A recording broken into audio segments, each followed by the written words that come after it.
Ethan, सारा, Michael और मिया, चार दोस्त जो प्रकृति के बीच रोमांच की तलाश में एक दूरस्थ पहाड़ी क्षेत्र में ट्रैकिंग के लिए निकले। चारों ने पूरी तैयारी की थी, टेंट, खाना, नक्शा और ढेर सारा उत्साह। उनका सफर शुरुआत में मस्ती भरा था। हंसी मजाक और गीतों के बीच वे जंगल के रास्तों पर चलते रहे, लेकिन जैसे ही सूरज ढला और रात का अंधेरा छाया, एक अनजानी आशंका ने उन्हें घेर लिया। रात गहराते ही घना कोहरा जंगल के रास्तों पर छा गया। चारों दोस्तों के टॉर्च की मध्यम रोशनी कोहरे में बमुश्किल कुछ फीट आगे तक दिखा पा रही थी। एथन, जो ग्रुप का लीडर था, ने नक्शा निकाला और उसे ध्यान से देखा। उसका चेहरा हैरानी से भर गया। यह अजीब है, नक्शे के हिसाब से हमें अभी जंगल में होना चाहिए। यह पगडंडी कहां से आ गई? उसने बुदबुदाते हुए कहा। सारा ने अपने फोन की जीपीएस चेक की, लेकिन सिग्नल गायब था। यहां तो कुछ दिखाई ही नहीं दे रहा, हमें रुक जाना चाहिए, उसने सुझाव दिया। लेकिन माइकल, जो हमेशा साहसी बनने की कोशिश करता था, बोला, रुकने से क्या फायदा, चलो देखते हैं ये रास्ता कहां ले जाता है। कोहरे के बीच टॉर्च की रोशनी में उन्हें एक संकरी मिट्टी की सड़क दिखी जो एक अनजाने गांव की ओर जा रही थी। पुराने लकड़ी के घर चांदनी की मध्यम रोशनी में खामोश खड़े थे। हवा में एक अजीब सी सन्नाटा था, केवल पत्तियों की सरसराहट ही सुनाई दे रही थी। ये गांव नक्शे पर क्यों नहीं है? सारा ने डरते हुए पूछा। चारों दोस्तों ने ठंड और कोहरे से बचने के लिए गांव में रात बिताने का फैसला किया। वे सबसे बड़े लकड़ी के घर की ओर बढ़े। घर की दीवारें जर्जर थीं और खिड़कियों पर लगे लकड़ी के शटर हवा में हल्के हल्के हिल रहे थे। मियां ने डरते हुए दरवाजा खटखटाया। कुछ पल बाद दरवाजा धीरे धीरे खुला। एक बूढ़ा आदमी, जिसके बाल सफेद और उलझे हुए थे और आंखें गहरी और थकी हुई, उन्हें घूरने लगा। उसकी आवाज कर्कश थी, जैसे सालों से उसने बात न की हो। तुम लोग यहां नहीं होने चाहिए, माइकल ने जल्दी से कहा। हम रास्ता भटक गए हैं, क्या आप बता सकते हैं कि गांव से बाहर कैसे निकलें? बूढ़ा लंबे समय तक चुप रहा।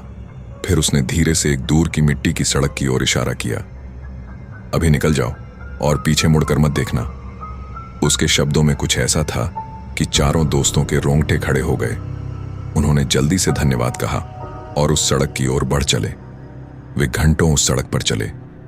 कोहरा और गहरा हो गया था और ठंड हड्डियों तक चुभ रही थी। ईथन बार बार नक्शा देख रहा था, लेकिन कुछ समझ नहीं आ रहा था। तभी उनकी नजर एक पुराने लकड़ी के साइन बोर्ड पर पड़ी, जिसके फीके अक्षरों में कुछ लिखा था।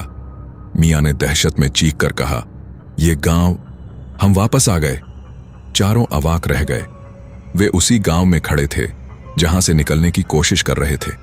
सारा ने डरते हुए कहा, यह कैसे हो सकता है, हम तो सीधे चल रहे थे। एथन ने अपने फोन में जीपीएस कोऑर्डिनेट्स चेक किए। मैंने लोकेशन मार्क की थी, हमने दूसरा रास्ता लिया था। फिर भी उन्होंने फिर कोशिश की। इस बार दूसरी दिशा में चले, तेज कदमों से, बिना रुके। लेकिन 1 घंटे बाद वही साइन बोर्ड, वही गांव और वही सन्नाटा। डर अब उनके दिलों में घर करने लगा था। हवा अब और ठंडी हो गई थी। कोहरा इतना घना था कि टॉर्च की रोशनी भी बेकार थी। गांव के घरों के शटर धीरे धीरे खुलने लगे। खिड़कियों के पीछे से खाली बेजान आंखें उन्हें घूर रही थीं। मियां ने सारा का हाथ कसकर पकड़ लिया। कोई हमें देख रहा है, उसने कांपती आवाज में कहा।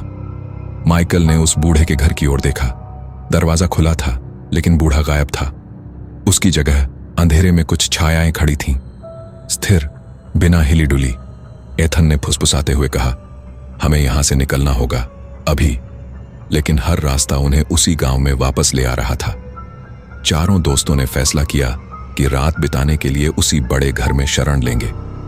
वे वापस उस घर में गए। अंदर का माहौल और भी डरावना था। दीवारों पर पुरानी तस्वीरें टंगी थीं, जिनमें लोग बेजान नजरों से घूर रहे थे। मियां ने एक पुरानी किताब देखी जो मेज पर पड़ी थी। उसने उसे खोला। किताब में गांव का इतिहास लिखा था। सैकड़ों साल पहले इस गांव में एक श्राप लगा था। एक निर्दोष औरत को गांव वालों ने अन्याय का शिकार बनाया था। उसकी आत्मा ने बदला लेने की कसम खाई थी। तब से जो भी इस गांव में आता, वह कभी बाहर नहीं निकल पाता।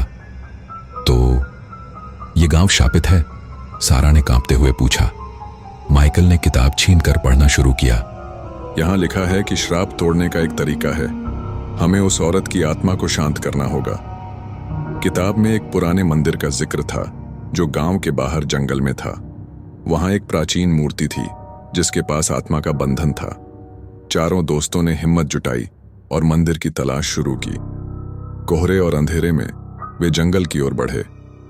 रास्ते में उन्हें हर कदम पर कोई पीछा करता महसूस हुआ। मंदिर खंडहर में तब्दील हो चुका था।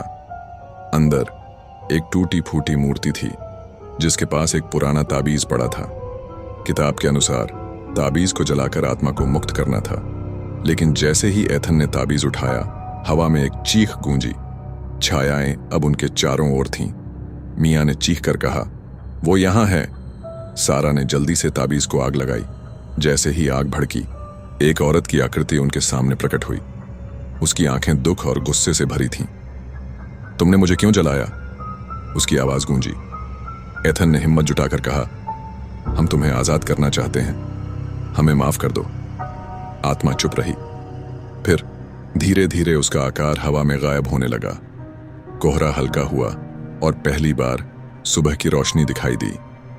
चारों दोस्त गांव से बाहर निकल पाए, लेकिन उनके मन में एक सवाल रह गया। क्या उन्होंने वाकई श्राप तोड़ा था या सिर्फ आत्मा को और गुस्सा किया था? वे शहर लौटे, लेकिन रात के सपनों में वही गांव, वही छायाएं और वही बेजान आंखें उन्हें दिखाई देती थीं। शायद गांव ने उन्हें कभी पूरी तरह छोड़ा ही नहीं। दोस्तों, ये रही आज की कहानी। आपको यह कहानी कैसी लगी हमें कमेंट करके जरूर बताएं। हमने एक हॉरर प्लेलिस्ट बना रखी है, आप लोग उस प्लेलिस्ट को चेक करना ना भूलें। जल्दी मिलते एक नई कहानी है, तब तक अपना ख्याल रखें। धन्यवाद।